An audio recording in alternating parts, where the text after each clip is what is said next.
নমস্কার, শ্রোতাবা কিচেনে আপনাদের সকলকে স্বাগত।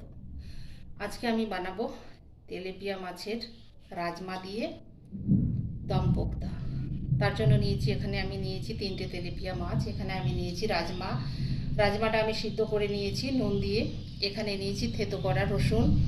এখানে নিয়েছি আমি জিরে, ধনে, আদা, লঙ্কা, গোলমরিচ বাটা একসাথে সব বেটে নিয়েছি টমেটো কুচি, পেঁয়াজ কুচি, কাঁচা লঙ্কা। এখানে নিয়েছি হলুদ গুঁড়ো, লবণ, গরম মশলার গুঁড়ো, তেজপাতা, কালো জিরে, কাশ্মীরি লঙ্কা গুঁড়ো, অল্প একটু চিনি। আমি নিয়েছি তেল, সর্ষের তেল। কড়াইয়ের মধ্যে দিয়ে দিচ্ছি সর্ষের তেল। আমি মাছের মধ্যে নুন হলুদ মাখিয়ে নিব।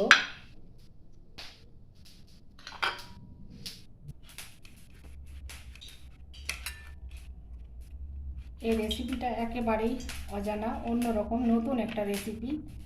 এটা খেতে খুবই টেস্টি হয়, আপনারা বাড়িতে বানান।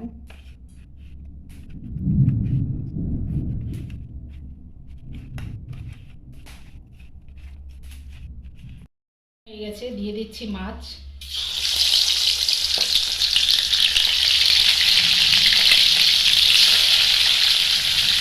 মাছগুলো আমার একটা সাইড ভাজা হয়ে গেছে, আমি উল্টিয়ে নিচ্ছি। হয়ে গেছে, এরপর আমি উল্টিয়ে নেব।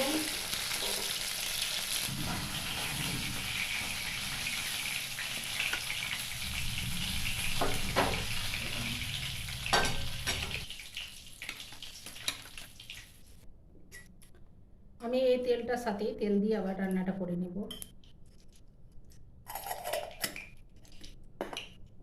তাতে আমি দিয়ে দিচ্ছি তেজপাতা, দেবো কালো জিরে, দিয়ে দিচ্ছি হলুদের গুঁড়ো,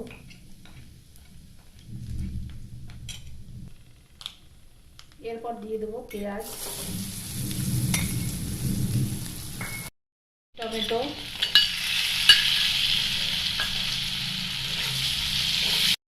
দিয়ে দিচ্ছি থেতো করা রসুন, দিয়ে দেবো লঙ্কার গুঁড়ো, কাশ্মীরি লঙ্কার গুঁড়ো নিয়েছি। এর মধ্যে দিয়ে দিচ্ছি কাঁচা লঙ্কা। আবার একবার আমি ভালোভাবে নাড়াচাড়া করে নেব। আদা, জিরে, গোলমরিচ, ধনের বাটা একসাথে বেটে নিয়েছিলাম, গুঁড়ো, আর দিয়ে দেবো স্বাদ মতো লবণ। দিয়ে দিচ্ছি সিদ্ধ করা রাজমা। আবার আমি ভালোভাবে নাড়াচাড়া করে নিব। একটু জল, ফুটে গেছে, আমি দিয়ে দিচ্ছি ভেজে রাখা মাছগুলো। এরপর আমি 2 থেকে 3 মিনিটের মতো ফুটিয়ে নিব।